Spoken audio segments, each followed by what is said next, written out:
Hola, bienvenidos. Aquí estamos en el simposio anual, en el Día Internacional del Cáncer de Próstata.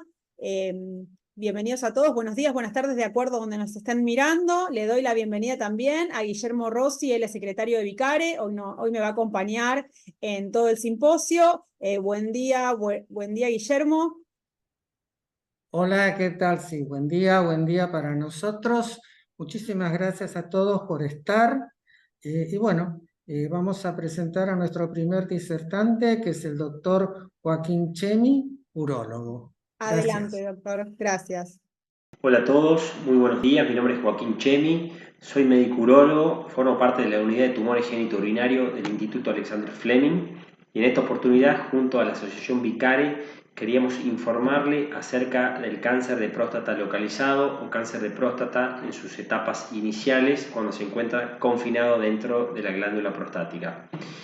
Es importante conocer que este tumor representa el segundo tumor más frecuente en los hombres y allí radica la importancia de conocer esta entidad para poder realizar un diagnóstico oportuno y un eventual tratamiento definitivo para lograr la curación de esta enfermedad. Una pregunta frecuente que solemos tener los urólogos en consultorio es acerca de si existen síntomas que sean capaces de predecir el desarrollo precoz de un cáncer de próstata. La respuesta es no, es una enfermedad que se manifiesta en forma indolente, es decir, que no da ninguna sintomatología, y la presencia de síntomas como ser el sangrado, como ser la retención urinaria o el dolor lumbar nos están manifestando de que puede tratarse de una enfermedad mucho más avanzada.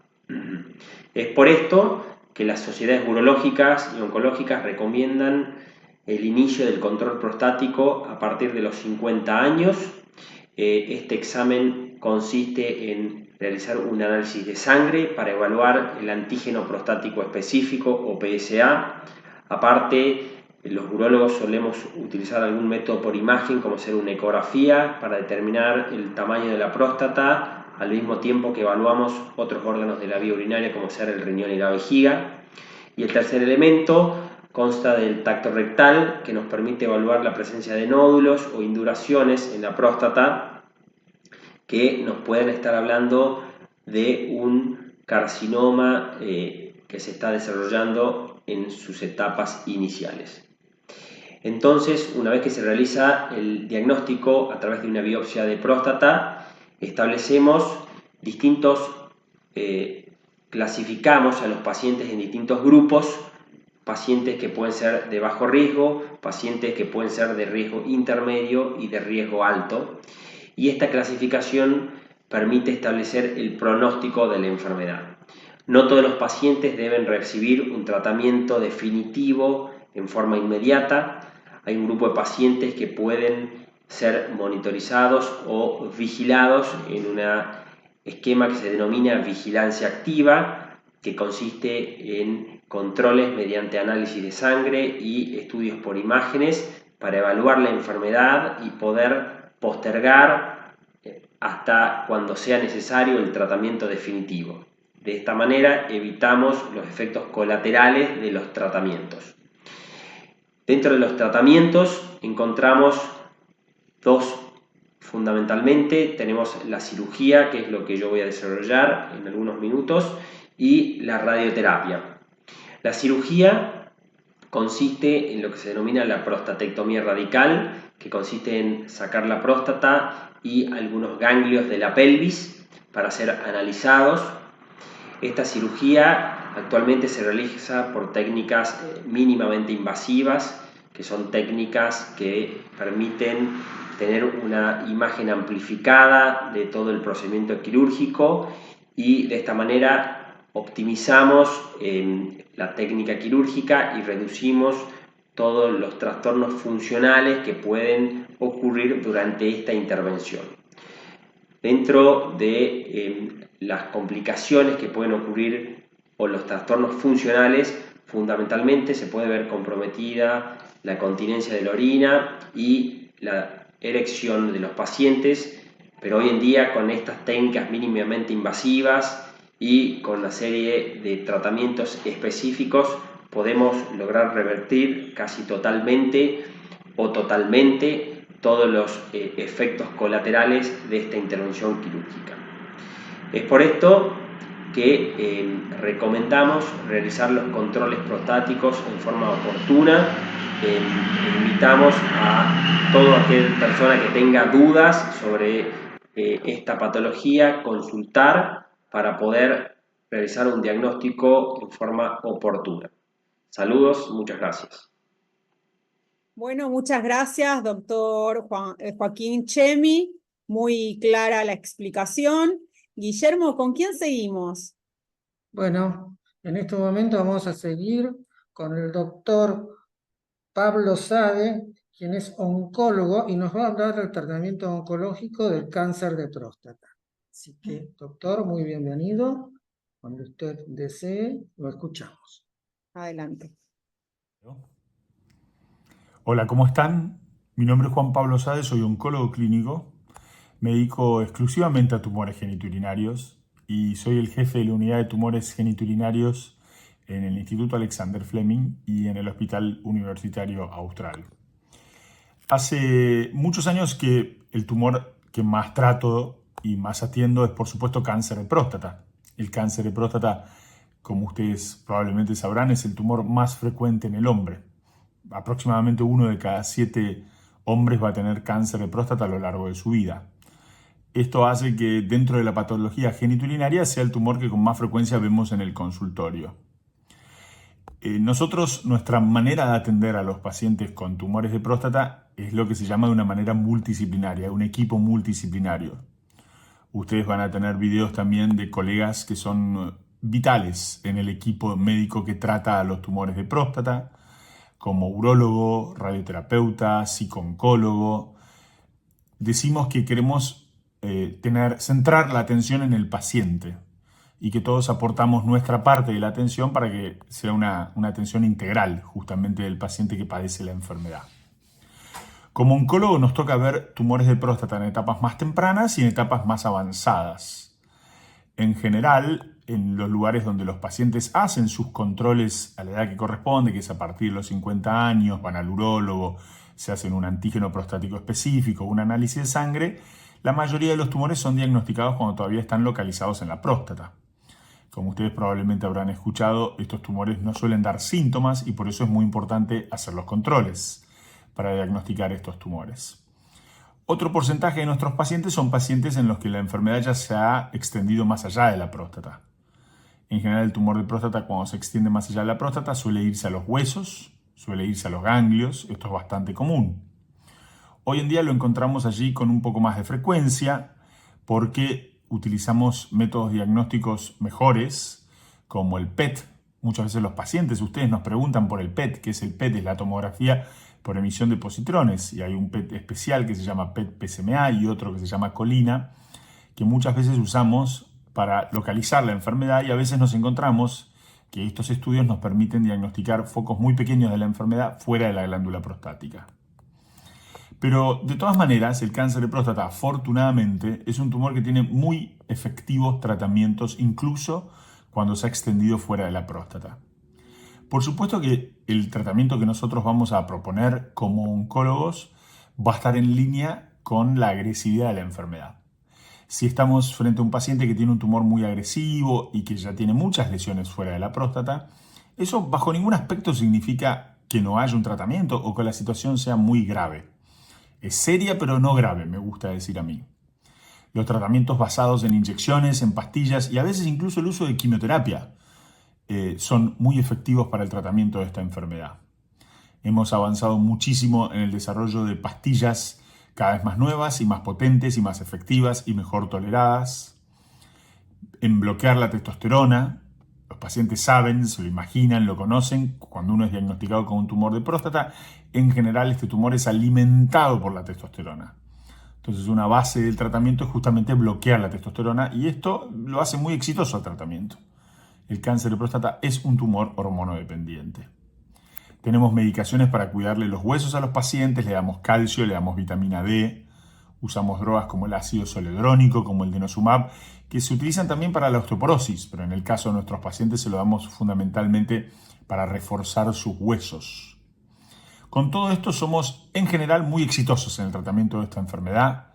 Podemos poner a los pacientes en remisión y los pacientes pueden hacer una vida prácticamente normal. Cuando tenemos que hacer quimioterapia, eso no debe ser tomado como una situación irreversible o tan grave como muchas veces se toma. Es nuestra función como oncólogos explicar que la quimioterapia es parte del tratamiento integral del cáncer de próstata, que en general la podemos hacer con mucha seguridad y buena tolerancia por parte del paciente y que es muy efectiva para tratar a veces esta enfermedad cuando está en etapas más avanzadas.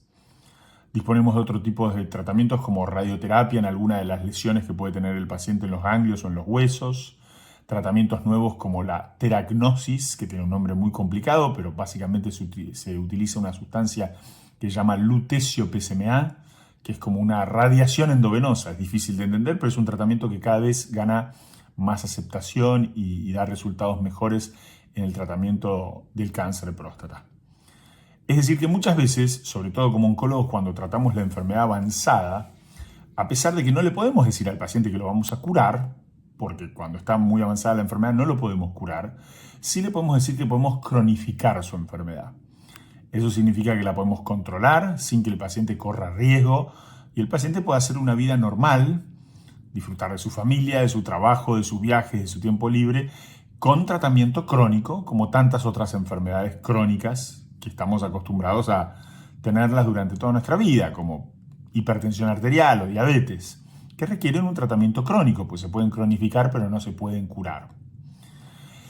Es muy importante que el paciente entienda que hay unidades especializadas, hay médicos, urólogos, oncólogos, clínicos, radioterapeutas, psicooncólogos especializados en el manejo de estos pacientes, entrenados en el manejo de los pacientes, porque a veces corre el riesgo de caer en manos de gente que no es seria en el manejo y en el tratamiento de esta enfermedad. Entonces, un consejo que siempre doy en estas charlas: busquen grupos, instituciones, médicos con renombre, con experiencia, con conocimiento de esta patología del cáncer de próstata, que es muy común.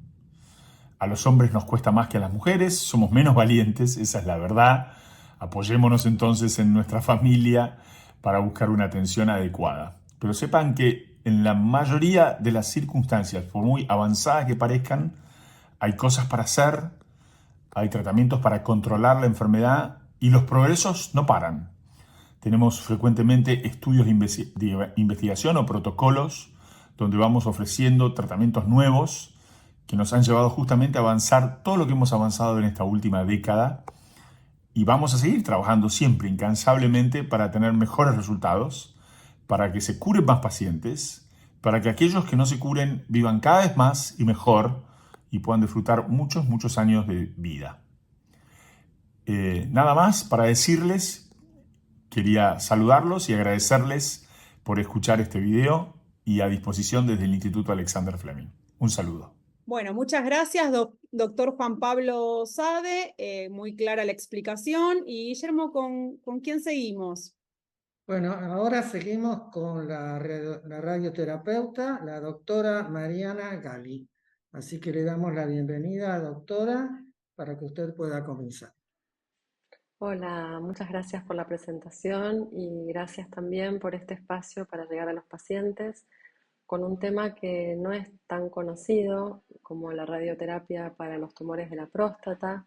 Sabemos que en esta enfermedad tanto la radioterapia como la cirugía ofrecen las mismas chances de curación, pero con distinto perfil de toxicidad, por lo cual es muy importante conocer las dos opciones al momento de tomar una decisión sobre el tratamiento.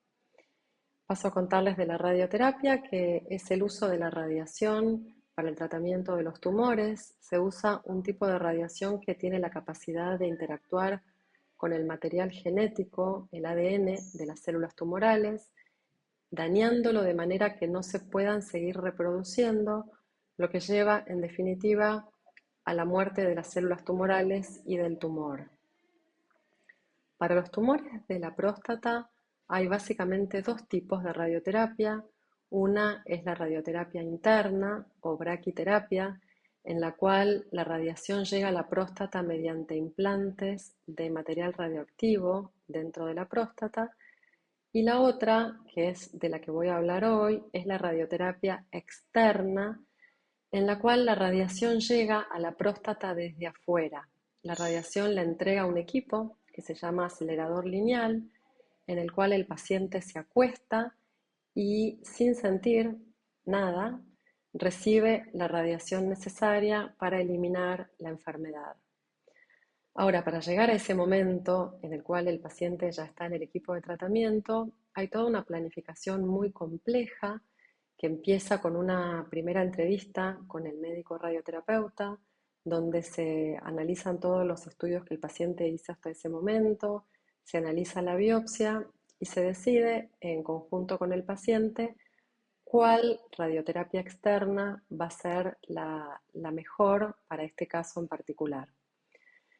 El siguiente paso es una tomografía computada de la pelvis que lleva alguna preparación y en la cual se dejan algunas marcas sobre la piel, que son los tatuajes, como unos pequeños puntos negros que nos sirven para guiar el tratamiento.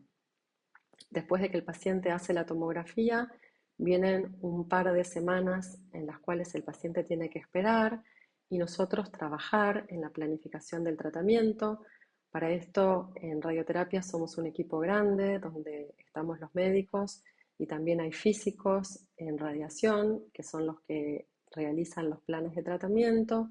También hay técnicos que van a ser los que después entreguen la radiación. Y en esta etapa, que es muy importante, que es la etapa de la planificación del tratamiento, es donde decidimos con mucha precisión dónde va a ser aplicada la radiación y cómo vamos a proteger los órganos sanos que están alrededor de la próstata para que no sean dañados en el proceso. Las diferentes técnicas que hay de radioterapia externa de la próstata, una de ellas, la más conocida por ahí, es la intensidad modulada o IMRT, que por ahí escucharon nombrar. Es un tipo de radioterapia que nos permite lograr esta muy alta precisión en la entrega de la radiación mediante la modulación de las de radiación, logrando que cada partecita de la próstata reciba la dosis que necesita para control de la enfermedad y en el proceso no dañemos a los órganos sanos que están muy cercanos a la próstata, principalmente el recto y la vejiga. Otra modalidad para el tratamiento de la próstata con radiación es la IGRT, que se refiere a la radioterapia guiada por imágenes. Esto es una técnica que agrega la posibilidad de ver la anatomía del paciente no solo en el momento de la planificación, sino en cada una de las fracciones en las que se entrega la radiación. Es decir, que cada día el paciente, en el momento de recibir la aplicación de rayos, tiene una nueva tomografía dentro del equipo de tratamiento donde podemos hacer correcciones si es necesario para asegurar que la radiación llegue a donde estaba planificada. En estos tipos de tratamiento, la intensidad modulada y la radioterapia guiada por imágenes suelen ser varias fracciones de tratamiento, varios días en los que el paciente viene a recibir una aplicación. En los tumores de próstata pueden ser 8 semanas, también hay esquemas de tratamiento de 4 semanas y cada día el paciente viene en su horario a recibir la aplicación, en el momento no siente nada y puede seguir haciendo su vida normal, salvo venir en ese momento del día a recibir la aplicación. A medida que van pasando los días, puede aparecer inflamación de la zona y de ahí derivan los efectos secundarios que puede tener la radioterapia, que pueden tener que ver con inflamación de la vía urinaria, aumento de la frecuencia con la que uno quiere orinar, algunas veces puede haber urgencia para orinar o también, más rara vez, algo de ardor. Y también se puede inflamar el aparato digestivo en su parte final, en el recto. La inflamación del recto puede dar como la sensación de querer mover el intestino o una frecuencia aumentada en el número de deposiciones. Rara vez puede aparecer algún sangrado. Y son todos estos síntomas que suelen resolver una vez que terminamos el tratamiento y un tiempo después. Algunas veces hace falta alguna medicación, otras veces son síntomas muy leves que no hace falta medicar. Y después tardíamente puede quedar alguna sensibilidad especial de la zona, sobre todo a nivel del recto. Es muy baja la posibilidad, puede quedar a veces algún sangrado con la defecación, parecido a las hemorroides, que también tiene tratamiento. Y también tardíamente está descrita la disfunción sexual eréctil, que en el caso de la radioterapia no es por el daño de los nervios, sino que tiene que ver con algún daño vascular a los vasos sanguíneos, sobre todo en pacientes que ya tienen algún daño previo, ya sea por presión alta o por diabetes o por haber fumado. Entonces ahí la radioterapia puede generar una gota extra a este vaso medio lleno que puede llevar a una disfunción sexual eréctil que en la mayoría de los casos se puede medicar y ser reversible. Volviendo a las diferentes técnicas de radioterapia, hay otra técnica que se llama SBRT, que se refiere a la radioterapia estereotáctica corporal, que lo que hace es una entrega de dosis muy altas de radiación en volúmenes pequeños, como ser el de la próstata. Generalmente este tratamiento se hace en 5 sesiones nada más. Nosotros en Fleming las hacemos día por medio, con lo cual todo el tratamiento queda hecho en 1 semana y media. Y lo importante es saber que la elección del tipo de radioterapia va a tener que ver con la enfermedad, con el paciente, y es algo que se discute en el consultorio con todas las ventajas o desventajas de cada una de las técnicas. Este tratamiento, bueno, como decía, se hace todos los días o días alternos con un técnico en el equipo de tratamiento. A veces también está presente el médico y se realizan controles periódicos durante el tratamiento y también después del mismo para ver la evolución que hubo. Bueno, básicamente esto es todo lo que tengo para decirles. Quedo a disposición si hubiera alguna pregunta. Y bueno, otra vez muchas gracias por el espacio. Bueno, muchas gracias, doctora Mariana Gali, por la explicación. ¿Y ahora con qué seguimos, Guillermo? Bueno, ahora seguimos con la licenciada Agustina Chacón, quien es psico-oncóloga. Así que bueno, le damos la bienvenida, licenciada. Cuando usted disponga, podemos comenzar. Gracias por estar con nosotros. El cáncer de próstata es el de mayor incidencia en hombres, afectando principalmente a mayores de 65 años. Su crecimiento es lento, por lo que a menudo no presenta síntomas tempranos. Por eso es que el examen de próstata es una herramienta crucial para la detección temprana de esta patología. Muchos hombres evitan realizarse el examen digital rectal o solamente se realizan el examen de antígeno prostático específico, el PSA, que consiste en una prueba de sangre. Este examen no es suficiente, ya que puede indicar problemas de próstata, pero no es definitivo. Es por eso que es necesario realizar el examen digital rectal. Observamos que varios factores pueden influir como barreras a la hora de realizar estos controles. Puede haber factores culturales, ya que sigue siendo un tema tabú el hablar de salud íntima, especialmente entre los hombres. Y también puede haber una asociación de este examen a cuestiones relacionadas con la masculinidad y la dignidad. También podemos pensar en factores personales, como ser el miedo al dolor, el miedo a la incomodidad, el miedo al diagnóstico. Sobre todo, uno puede observarlo en personas que han tenido historia de cáncer en varios miembros de la familia. Es importante concientizar, educar, normalizar los chequeos y fomentar una actitud proactiva hacia la salud. Abordar y superar estos sentimientos es esencial para promover la salud masculina y garantizar un diagnóstico temprano y un tratamiento eficaz. Desde la psico-oncología nos enfocamos en el cuidado psicológico de los pacientes y sus familias, ofreciendo apoyo emocional, estrategias de afrontamiento y tratamiento de problemas psicológicos derivados de la enfermedad, en cualquier momento del proceso. Lo que observamos es que el diagnóstico de cáncer es un evento disruptivo, irrumpe en la normalidad y cotidianidad de la persona. Es un evento estresante, que no solo afecta el cuerpo, sino que impacta significativamente en la subjetividad, en el bienestar emocional, en el bienestar psicológico, cognitivo y conductual del paciente y de los miembros de la familia.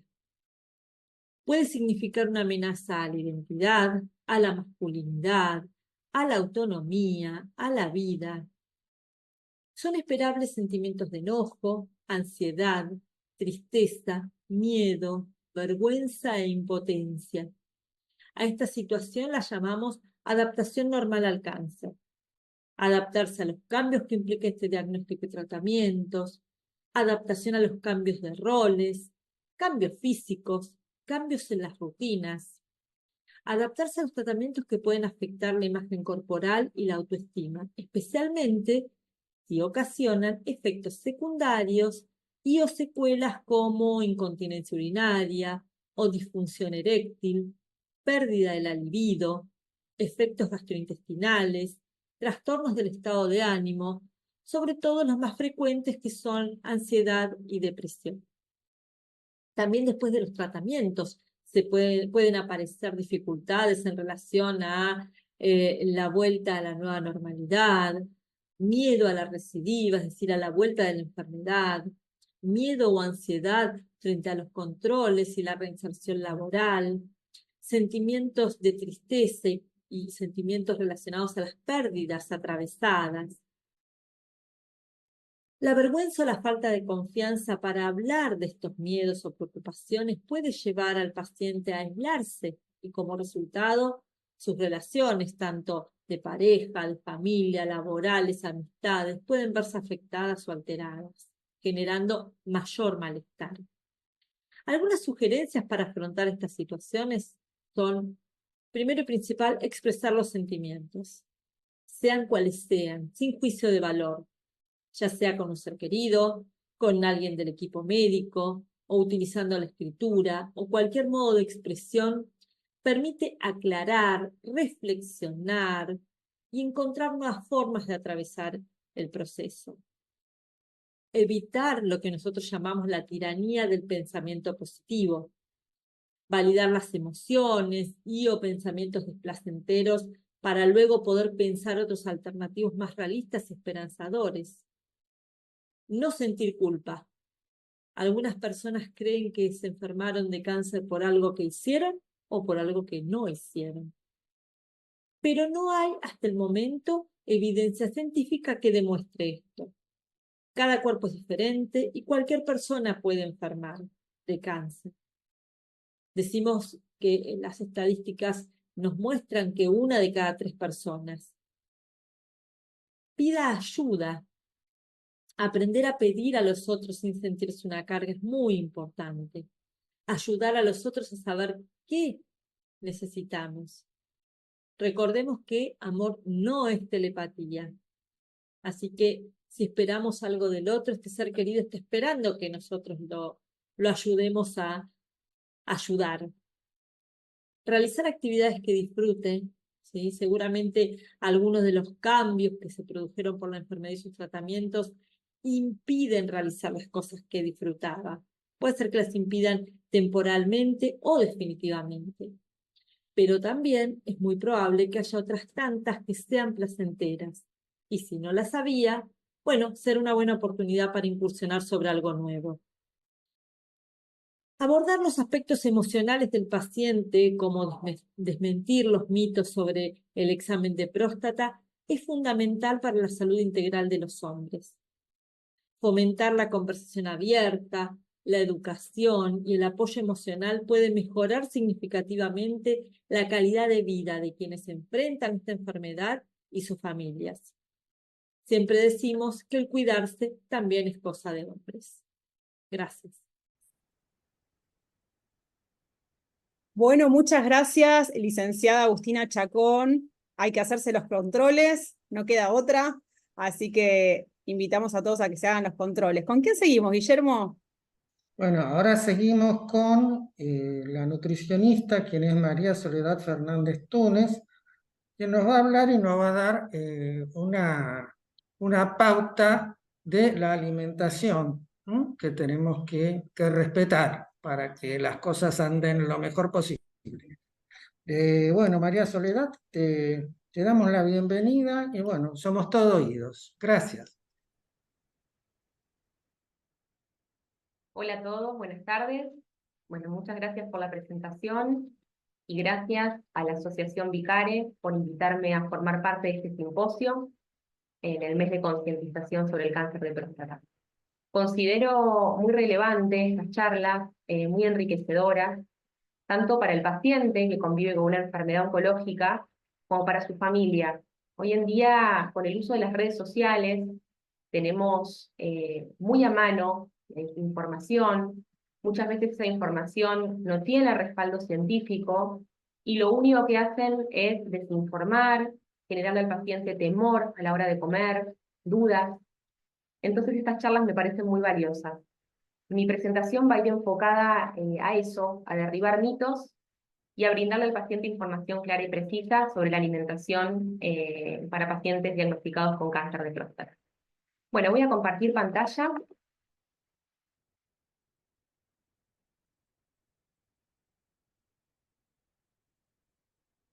Bien.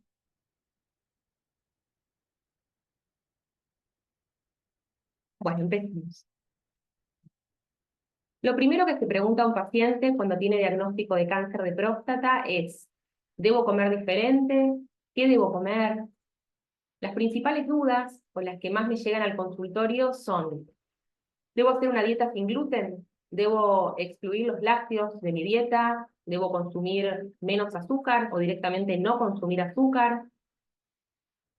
¿Debo hacer una dieta llamada cetogénica, que es la que es muy alta en grasas y baja en hidratos de carbono? ¿O debo hacer una dieta alcalina, ¿sí?, para cambiar el pH de la sangre? ¿Esto es posible? ¿Puedo cambiar el pH de la sangre? Y bueno, y la respuesta a todos estos interrogantes es que hasta ahora no existe evidencia científica que respalde el uso de estas dietas poco convencionales en el tratamiento, no solo para el paciente con cáncer de próstata, sino para ningún tipo de cáncer. No existen las dietas llamadas anticáncer, no existen las dietas mágicas. Los dos pilares más importantes siguen siendo la alimentación equilibrada y el estilo de vida saludable. Cuando hablamos de alimentación equilibrada, es importante hacer hincapié.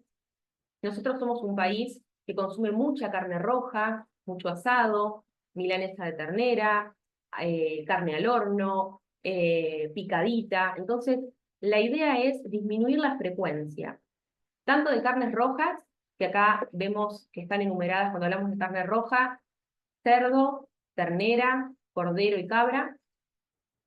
Y cuando hablamos de carnes procesadas, hablamos de salchicha, paté, fiambres, ahumados y embutidos. ¿Cuánto debemos consumir? Bueno, las recomendaciones hablan de disminuir su consumo, de tal forma que el consumo de carnes rojas sea de menos de 500 gramos por semana, y cuando hablamos de carnes procesadas, menos de 50 gramos por semana. ¿Qué consumimos entonces? Bueno, priorizar el consumo de carnes blancas. Cuando hablamos de carnes blancas, hablamos de pollo y principalmente pescado. Principalmente este último por su contenido de omega 3. ¿Sí? El omega 3 se vio que tiene efecto anticatético, antiinflamatorio, entonces es importante, si no lo incluimos, incluirlo en la dieta, y si lo incluimos poco, aumentar la frecuencia semanal. ¿Cuáles son los pescados que más omega 3 tienen? Bueno, son los pescados de agua fría, caballa, arenque, salmón, sardina y atún. Cuando hablamos de frutas y verduras, las recomendaciones son de 5 porciones diarias, ya que aportan antioxidantes, vitaminas y minerales tan importantes para el paciente que va a afrontar un tratamiento, ¿sí?, ya sea de quimio, de radioterapia. Cuando hablamos de frutas y verduras, voy a hacer esta salvedad. Hay muchos estudios ya que respaldan que el uso de pomelo no está aconsejado para pacientes que están haciendo quimio. Si vas a hacer quimioterapia, es sumamente relevante que no consumas pomelo ni jugo de pomelo, porque este interactúa con la quimio, disminuye la acción de la misma o hasta puede generar toxicidad. También un punto que considero relevante es aumentar el consumo de agua. Ahora, en épocas más de frío, de fresquito, suele bajar mucho el consumo de líquido porque no tenemos sed, porque no transpiramos tanto como en verano. Pero sí es importante que el paciente que va a hacer quimio esté bien hidratado. ¿Por qué? Porque el correcto consumo de agua ayuda a eliminar toxinas, facilita el acceso venoso para que al paciente le puedan sacar sangre y le puedan pasar la quimioterapia, ¿sí? El paciente, si está mejor hidratado, más fácil va a ser el acceso venoso.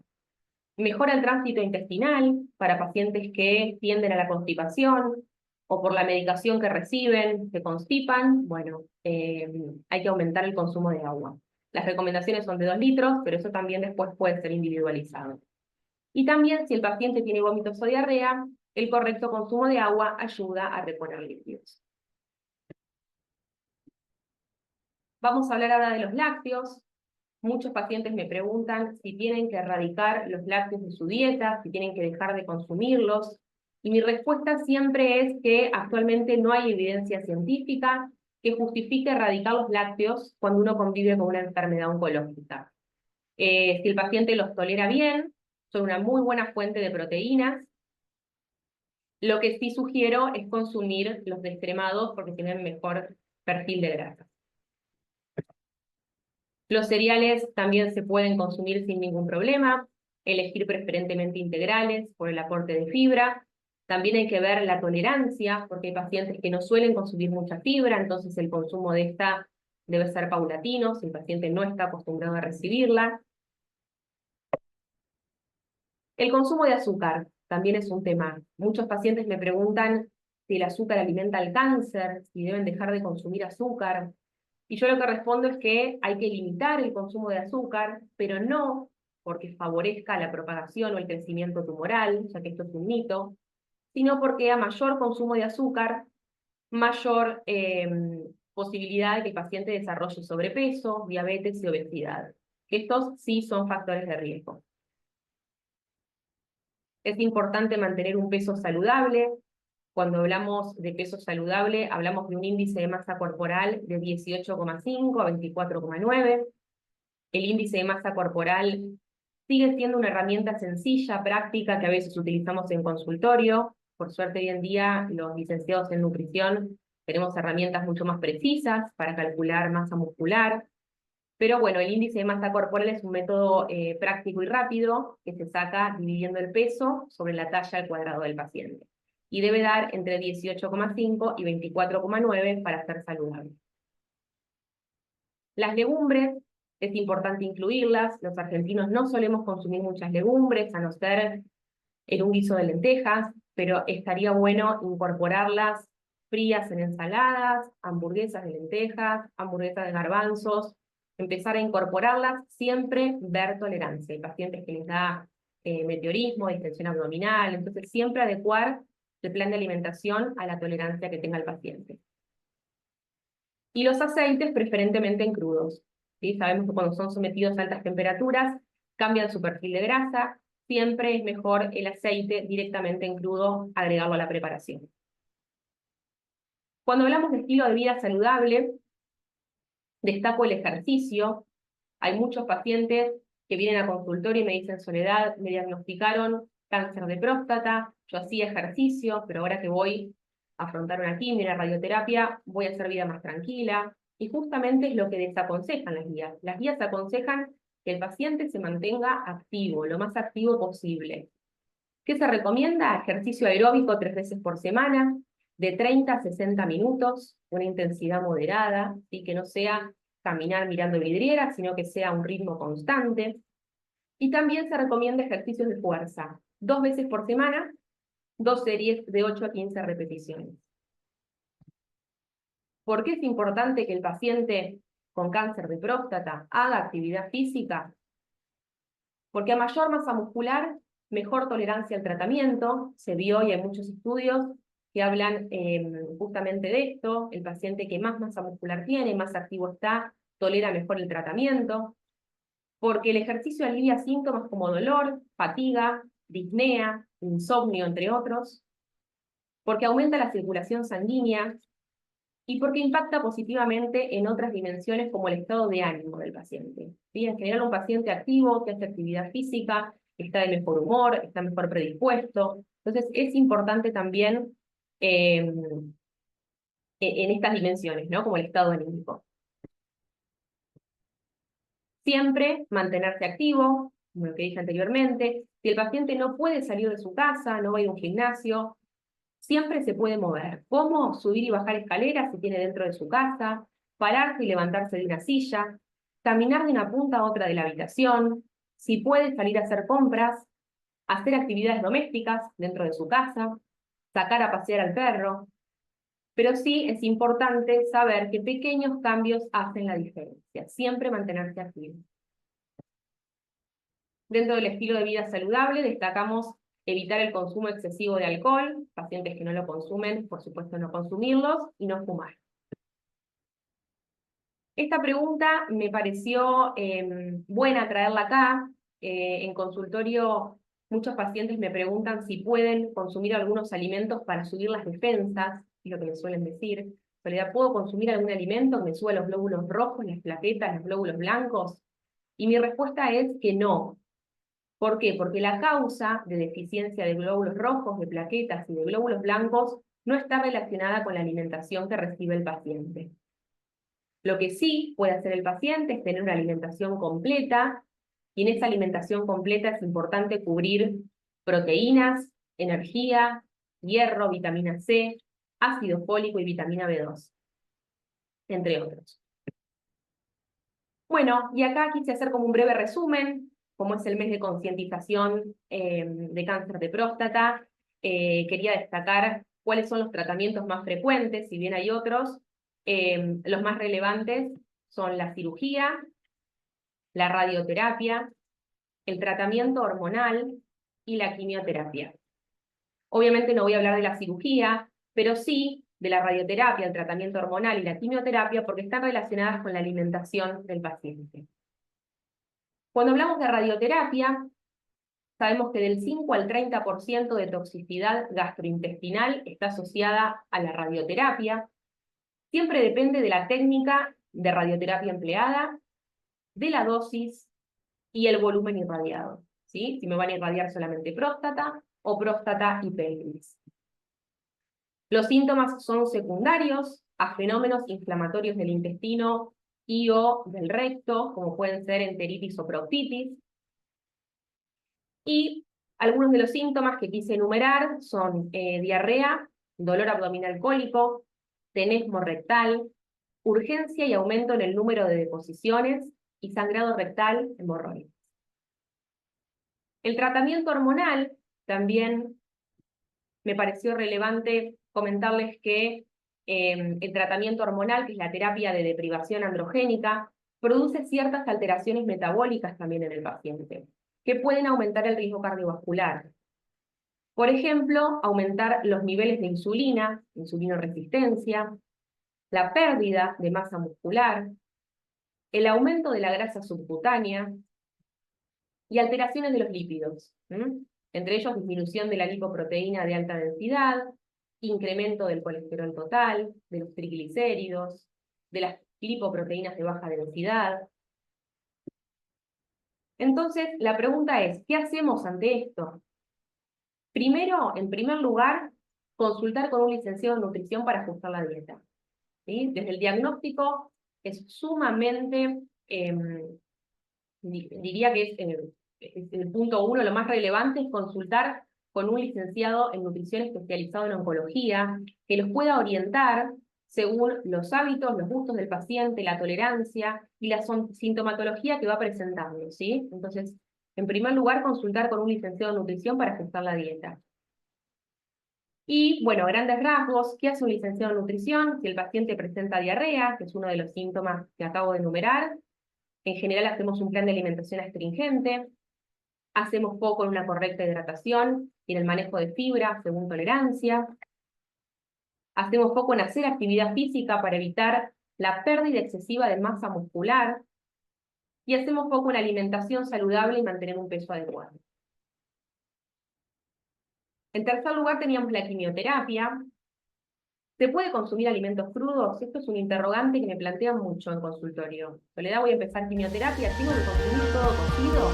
Y mi respuesta es, podés consumir crudos. ¿Sí? Sí se puede consumir frutas y vegetales crudos, correctamente limpios y sanitizados, a excepción de los pacientes con inmunosupresión severa como los trasplantados. ¿Cómo lavamos y sanitizamos correctamente? Bueno, en primer lugar, lavar con abundante agua potable.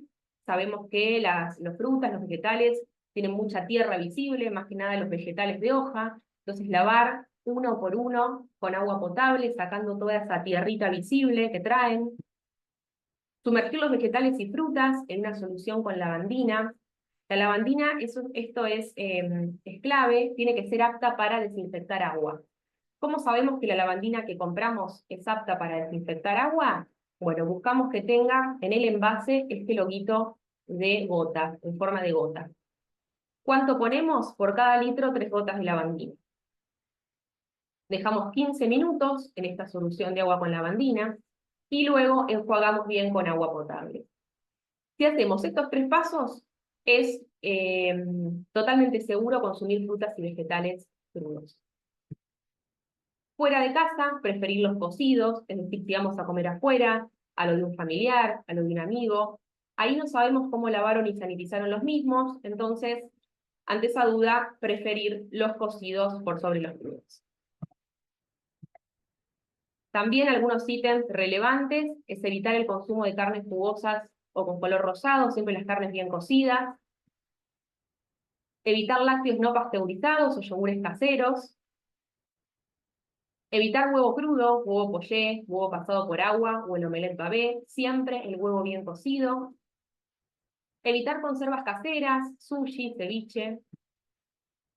Evitar alimentos de venta ambulante. También quiero agregar acá en lugares de comida por peso, que la comida está expuesta ahí, evitar comer en estos lugares.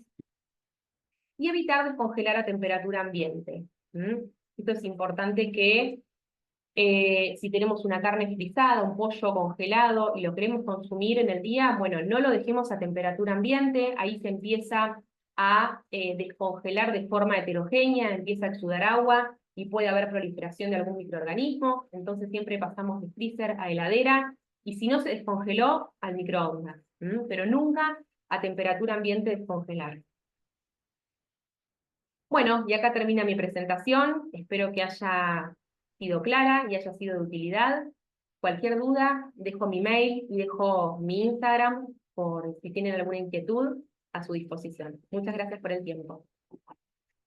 Muchas gracias, María Soledad Fernández Túnez.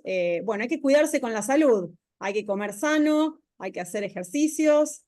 Y estamos llegando al final, Guillermo, del evento. Sí, la verdad que hemos llegado al final, hemos contado con un equipo profesional excelente, hemos aprendido muchas cosas, sobre todo a cuidarnos, sobre todo a alimentarnos, a hacernos los controles, y también ayudarnos a encarar esto de la mejor manera posible. Así que la verdad es que un evento espectacular con profesionales de primera línea, Fiorella. Sí, muy nutritivo, ¿no? Para saber un poquito más de este cáncer y que no hay que tener miedo, que acá estamos y también aprovechamos para invitar a todos los pacientes de cáncer de próstata a sumarse a Vicare, que es un espacio para que puedan utilizar, diciendo van a estar acompañados. Bueno, vos como paciente podés contar un poquito lo que significa pertenecer a Vicare. Sí, bueno, primero digamos que como varón quiero alertar a los otros pacientes varones que a veces hay medio reticencia a hacerse los controles de próstata. Bueno, el cáncer no respeta las reticencias, entonces me parece que es mucho más inteligente sacarse la reticencia de la cabeza y una vez al año, ya cuando pasamos alguna barrera etaria, es bueno ir y hacerse los controles. Y también les pedimos de que se acerquen a Vicare. En Vicare compartimos experiencias, hablamos el mismo idioma, nos apoyamos, todos hemos pasado, si no por lo mismo, por algo similar, así que todos entendemos de lo que estamos hablando. Muchas veces se ven Vicare incluso comentarios o preguntas que tal vez uno no se animaría a hacer a algún familiar, tal vez para no preocuparlos. Así que los invitamos a Vicare, anímense. Va a ser un buen espacio de charla y de contención también entre nosotros. Genial, bueno, agradecemos que nos hayan acompañado y los vamos a dejar con un Yo Puedo, Vos Podés, que es un programa que tenemos de Vicare hace varios años, donde un paciente habla con otro paciente y cuentan cómo fueron haciéndole frente a la enfermedad. En este caso, en el Día Internacional de Cáncer de Próstata, vamos a tener a la licenciada, quien es Candelaria Gutiérrez, que va a ser la encargada de entrevistar a uno de los pacientes de Vicare. Así que vamos adelante y muchísimas gracias por haber acompañado. Muchísimas gracias por haber participado y bueno, reiteramos, también los estamos esperando en Vicare. Que sigan todos muy bien. Hasta pronto.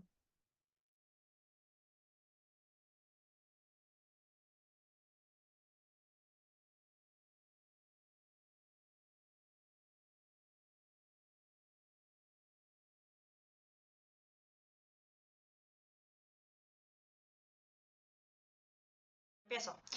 En el mes de la concientización del cáncer de próstata estamos con Marcelo, que es un paciente. Bueno, Marcelo, contanos acerca de tu diagnóstico. ¿Cómo te enteraste?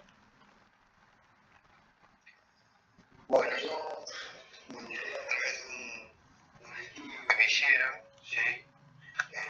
Dado que el índice de la especie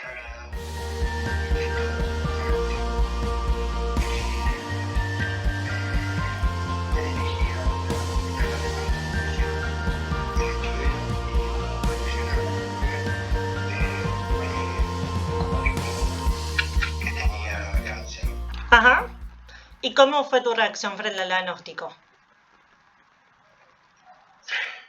Bueno, mi reacción fue inicialmente de algo totalmente nuevo, pero sabiendo que era una enfermedad muy grave, por mi parte muy no conocida, pero muy sabiendo de la gravedad que podía ser. Lo primero que pudimos conseguir es un equipo profesional que nos asesore, que tenga mucha empatía conmigo, lo que nada hecho con él. Y bueno, gracias a Dios pudimos dar con un lugar que yo recomiendo, que se llama Alexander Fleming, un equipo humano muy bueno, muy profesional, que realmente tratar toda la operación para retirarme un tumor que yo tenía que recién estaba naciendo. Eso mismo me ocurrió a mí y realmente fue algo muy gratificante, muy positivo, porque con el tiempo pude curarme 100%. Ya estoy terminando los 10 años de la operación. ¿Cómo fue tu tratamiento? ¿Fue únicamente quirúrgico? ¿Tuviste que hacer rayos, quimio, algún otro tipo de tratamiento? No, el tratamiento que yo hice fue quirúrgico. Fue una operación que me hicieron la extracción del tumor y la extracción de la próstata. La operación fue muy larga, pero fue muy exitosa. Y al día de hoy me hago 2 controles al año con un laboratorio clínico, que es el doctor Giornelli, que es un gran profesional, con todo otro equipo de los cuales me han hecho el seguimiento. Y bueno, gracias a Dios me queda un estudio para realizarme el 1 de octubre. Este último, ya pasaron los 10 años y si Dios quiere está todo bien hasta ahora. Ya voy a decir que mi cáncer es una historia pesada, fue algo muy duro, pero que realmente con mucha fe lo llevé adelante. ¿Qué sentís que te ayudó en este proceso de la enfermedad?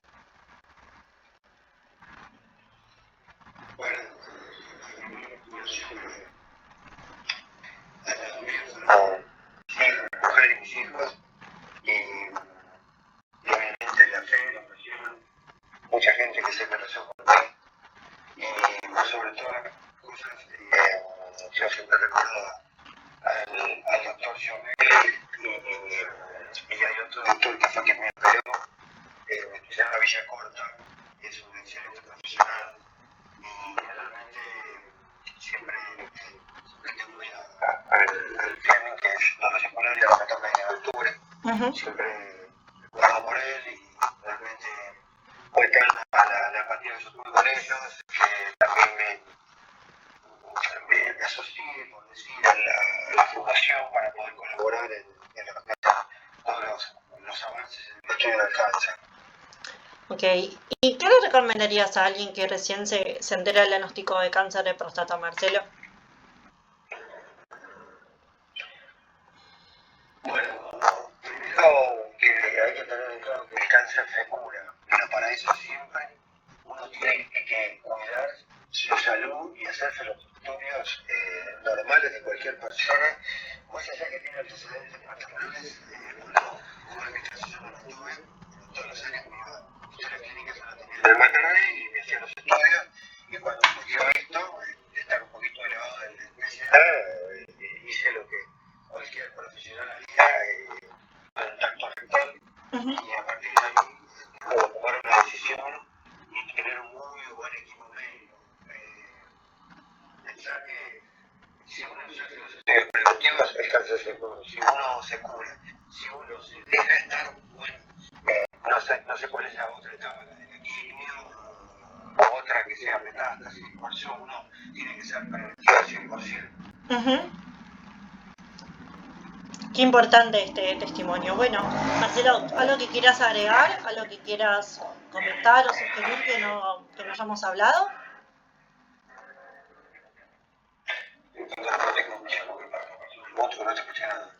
No, ¿algo más que quieras agregar, que quieras comentar, algo que no hayamos conversado antes? Como